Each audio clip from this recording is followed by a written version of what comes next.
नमस्कार, राजनीति का टॉप फ्लोर देख रहे हैं आप। और आज किसी मुद्दे पर बात नहीं करूंगा। आज स्टूडियो की उस चारदीवारी से रहकर के बात नहीं करूंगा। आज इस खुले आसमान के नीचे जिस शख्सियत से मैं इस राजनीति के टॉप फ्लोर में मुलाकात आपसे करवाऊंगा, दरअसल वो पेशे से डॉक्टर हैं, होम्योपैथिक डॉक्टर हैं। और महत्वपूर्ण बात यह है कि जिस तरीके की सियासत इन दिनों देश में करवटें ले रही हैं, उसमें खासतौर पर शिक्षित युवाओं का इस देश की राजनीति में कितना योगदान हो सकता है, क्या कुछ इस देश में बदलाव आ सकते हैं और देश का युवा वाकई में उन तमाम चीज़ों को जानने लगा है, समझने लगा है।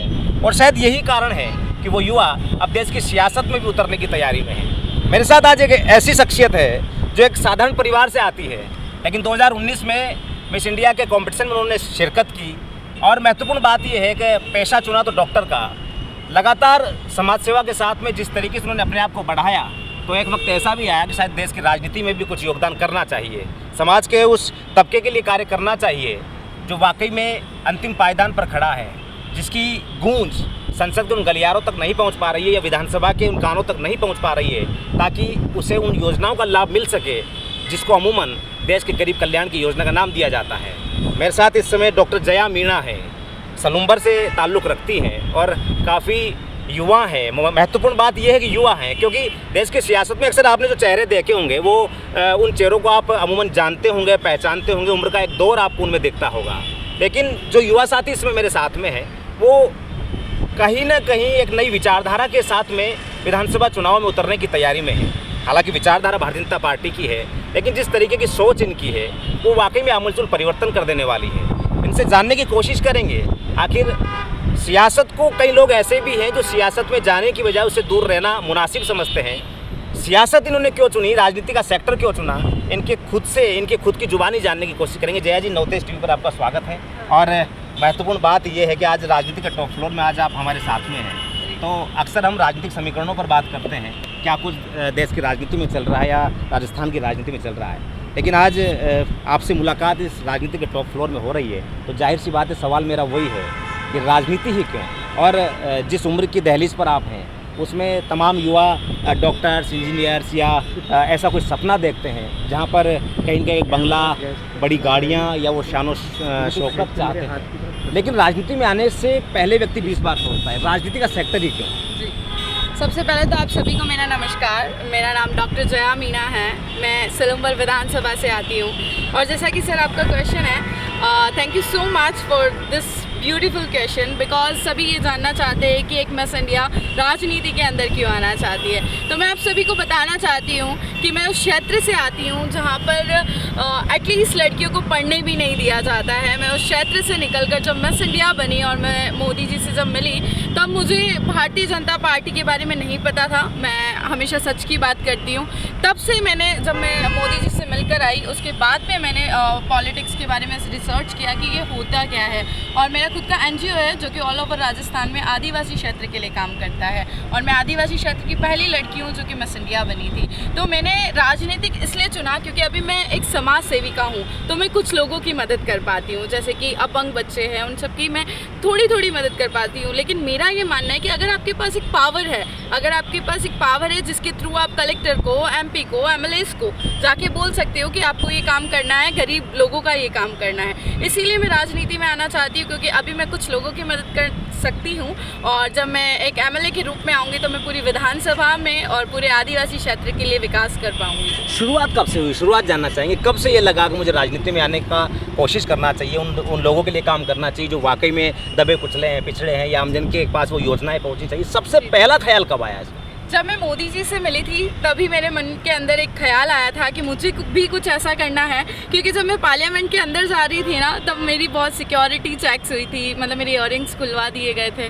तो मैंने सोचा कि ऐसी एक पोजीशन जिनसे मिलने के लिए करोड़ों की लिस्ट है और मैं उनके पास में खड़ी हूँ, तो एक देखिए व्यक्तिगत इंसान की फीलिंग्स भी होती है, अंदर से ये भी होता है कि मुझे भी कुछ ऐसा चाहिए कि मुझसे मिलने के लिए लोग आए, लेकिन मैं उनको इतनी सिक्योरिटी से नहीं, मैं उनसे डायरेक्ट संपर्क करूं और डायरेक्ट वो मुझसे अपनी समस्याएं शेयर कर सकें। जय जी, एक महत्वपूर्ण सवाल ये भी है, आइए थोड़ा सा चलते हुए हम लोग बात करते हैं। एक महत्वपूर्ण सवाल ये भी है कि विचारधारा की लड़ाई इस देश में है। कांग्रेस की अपनी विचारधारा है, भारतीय जनता पार्टी की अपनी विचारधारा है, कम्युनिस्ट पार्टीज की अपनी विचारधारा है।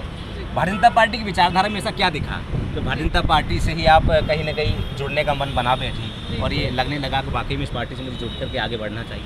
जी देखिए, भारतीय जनता पार्टी जो है और ये आरएसएस से निकली है, राष्ट्र स्वयं सेवक संघ, जिसके अंदर हमें समर्पण की भावना सिखाई जाती है, सेवा की भावना सिखाई जाती है। और भारतीय जनता पार्टी हिंदुत्व के लिए काम करती है और हमारा हिंदू राष्ट्र जो हमें बनाना है उसके प्रति काम करती है और समर्पित रहती है हमेशा। आप देखिए कि अभी राजस्थान सरकार जो है, कांग्रेस सरकार, उसके अंदर इतने बढ़ते अपराध हो रहे हैं, नाबालिग के साथ में दुष्कर्म किए जा रहे हैं, पेपर लीक हो रहे हैं। मतलब आप देखिए कि भारतीय जनता पार्टी जब राजस्थान सरकार बनेगी तब आप देखिएगा कि युवा किस तरीके से आगे बढ़ेगा।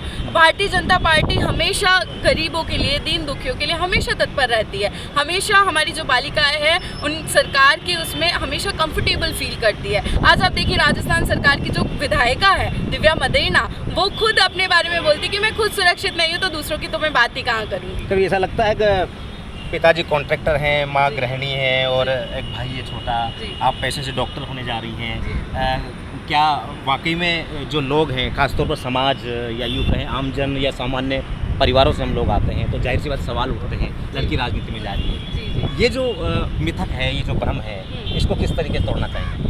देखिए, सबसे पहले चीज़ तो ये कि आपके अंदर एक कॉन्फिडेंस होना चाहिए, क्योंकि मेरे पास कुछ भी नहीं था। जिस तरीके से आपको पता है कि मेरे फादर कॉन्ट्रैक्टर है, तो मेरे पास जो एक चीज़ थी वो मेरे पास सिर्फ एक चीज़ थी कि मेरा कॉन्फिडेंस, जो कि आज मुझे यहाँ लाके खड़ा कर दिया गया है। और इस चीज़ के बारे में मैं आपको ये कहना चाहूँगी कि देखिए, राजनीतिक में आने के लिए आपका बैकग्राउंड पॉलिटिकल नहीं होना चाहिए मेरे हिसाब से, क्योंकि ये राजनीति है और राजनीति में लोग कहते हैं कि मतलब लड़कियाँ मतलब राजनीति को हर तरीके से गंदा बताया जाता है। लेकिन मैं ये सोचती हूँ कि अगर उस राजनीति के अंदर हम जैसे युवा आएंगे जो कि बिल्कुल क्लियर छवि के होंगे, तो मुझे नहीं लगता कि राजनीति कहीं गलत होगी। कीचड़ साफ करने के लिए कीचड़ में उतरना पड़ेगा। बिल्कुल बिल्कुल, और कीचड़ में उतरी भी हूँ मैं, क्योंकि मेरे लिए आज आए दिन बातें होती है कि ये एक मिस इंडिया है, मेरे जो बिकनी पिक्चर्स है वो वायरल करते हैं, मुझे कई प्रकार की धमकियाँ दी गई है कि तू अटे मत आ जाए, सलूमर विधानसभा में मत आ जाए, नहीं तो थारी केवड़ा रिनाल में थाने निपटा ही दूंगा।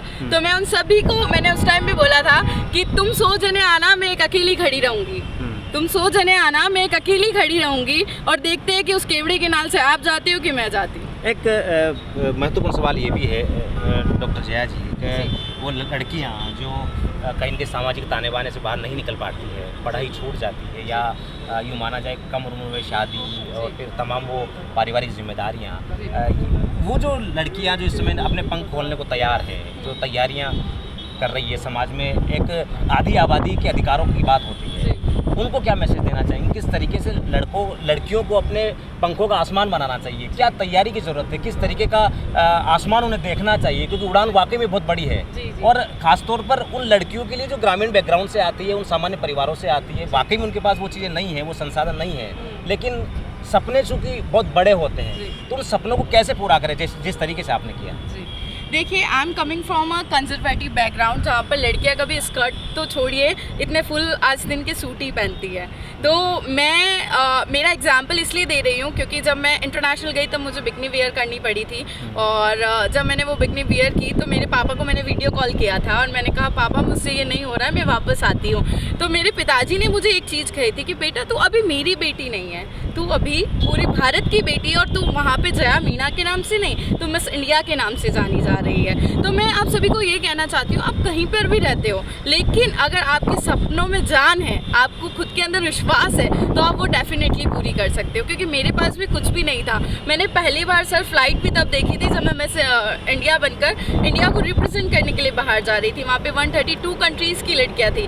उन लड़कियों के पास में 2-2 बैग तो सिर्फ मेकअप के थे, और मेरा एक बैग था जिसके अंदर मेकअप भी था, सारी ड्रेसेस थी, सब कुछ मेरा उस एक छोटे से बैग के अंदर था। तो ऐसा नहीं होता कि आपको संसाधनों की ज़रूरत होती है, और हाँ ये चीज़ें ज़रूरत भी है, लेकिन आप अपने अंदर कॉन्फिडेंस रखिए। और देखिए अब देखिए, आपने जैसा कि कहा कि लड़कियों को अपने सपने ऊपर रखने चाहिए, ये सारी चीज़ें। अभी आप पेपर लीक देखिए, हमारे आदिवासी क्षेत्र में बच्चियाँ जो उनके पेरेंट्स होते हैं ना, वो अपनी ज़मीन जायदाद बेचकर उनको पढ़ने के लिए बाहर भेजते हैं। और अगर ऐसे अशोक गहलोत जी के राज में जब पेपर लीक हो जाते तो उन बच्चियों के सपने वहीं खत्म हो जाते हैं। राजनीतिक व्यंग करने में माहिर होती जा रही हैं आप। नहीं बिल्कुल। लेकिन अब देखिए ना, अगर इतनी मुश्किल से कोई बच्ची पढ़ने के लिए उदयपुर तक पहुंचती है सलूम्बर से, और वहीं पे पेपर लीक हो जाते हैं, तो फिर उसके बाद में क्या रहेगा? उस बच्ची को दोबारा पढ़ने नहीं आने दिया जाएगा। अब आप देखिए, गांव का एक माहौल होता है कि अगर उस लड़की के साथ नाबालिग रेप हो गया है तो अब 5 वाली बोलती है, मतलब मम्मी उनकी बोलती है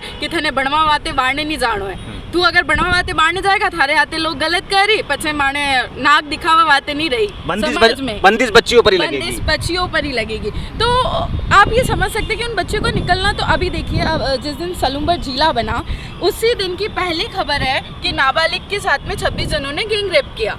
तो ये क्या था? एक तरफ आप जिले की खुशी देती हो और दूसरी तरफ पहली जो न्यूज़ आई है वो ये न्यूज़ आई है। तो कहाँ से बच्ची आगे बढ़ेगी? जया मीणा है, पूरे तेवर में है, और इनको इनके उज्जवल भविष्य के लिए शुभकामनाएं देता हूँ। लेकिन जिस तरीके से तैयारी कर रही हैं, जो बातचीत करके हमें अच्छा लगा इनसे, महत्वपूर्ण बात ये है कि हौसले तमाम गिराने की कोशिशें हुई लेकिन चिराग फिर भी जलता रहा। इन तमाम शेर व शायरी या कवायद का मकसद सिर्फ ये नहीं है कि मैं कोई राजनीतिक मंच लेकर के यहाँ बैठा हूँ। मैं राजनीति के टॉप फ्लोर में इस राजनीतिक नेत्री को बुलाने का मेरा मकसद सिर्फ इतना था कि वाकई में युवाओं को लेकर जो अक्सर बात कही जाती है, या यूँ माना जाए विश्व स्तर पर, वैश्विक स्तर पर जो बात की जाती है, भारत युवा हो रहा है, तो वाकई में युवाओं को भी ये सोचना होगा कि तमाम सेक्टर्स में आप आसमान छू रहे हैं, नई ऊंचाइयाँ, नई उड़ान आपकी है, लेकिन जो सेक्टर सबसे महत्वपूर्ण है, जिसे राजनीति कहा जाता है, राजस्थान की विधानसभा हो या लोकसभा हो या देश का लाल किला हो, वाकई में वहाँ पर युवाओं की भागीदारी बहुत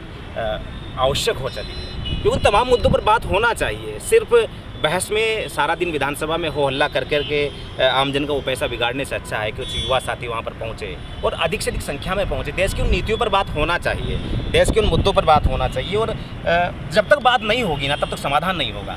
और मेरा मकसद इस शो के जरिए यही रहता है कि राजनीति के टॉप फ्लोर में मैं सिर्फ टीआरपी के लिए बात नहीं करूँ, मैं वाकई में उन मुद्दों को छेड़ूँ, उन मुद्दों की नब्ज को पकड़ूँ जहाँ वाकई में पकड़ने की आवश्यकता है, जहाँ पर दबाने की आवश्यकता है। क्योंकि हम नहीं सोचेंगे तो वाकई में कोई नहीं सोचेगा। हिंदुस्तान हमारा भी है, हिंदुस्तान आपका भी है। ज़रा सोचिएगा, इस महिला नेत्री ने अपना एक कदम बढ़ाया है सियासत में, और वाकई में ये अच्छा लगा, मुझे व्यक्तिगत तौर पर अच्छा लगा। मैं सिर्फ एक प्रोग्राम के लिए ऐसी चीज़ें नहीं बोल रहा हूँ, लेकिन वाकई में जो चीज़ें अच्छी हैं उनकी प्रशंसा होनी चाहिए। अगर सियासत में इन्होंने दारोमदारी की है तो इन्हें शुभकामनाएँ बहुत बहुत नवतेज टीवी की ओर से। राजनीति के टॉप फ्लोर में अभी तक के लिए इतना ही। फिर मुलाकात होगी ऐसी की शख्सियत के साथ में, या उन तमाम राजनीतिक कहानियों के साथ में, उन तमाम राजनीतिक तीमारदारियों के साथ में जो आपके लिए भी जानना ज़रूरी है और हमारे लिए भी। अभी तक के लिए इतना ही। नमस्कार। देश और दुनिया की हर बड़ी खबर के लिए सब्सक्राइब करें नवतेज टीवी, और पल पल के अपडेट्स के लिए बेल आइकन को दबाना ना भूलें, क्योंकि आपकी खबरों का भरोसेमंद साथी है नवतेज टीवी।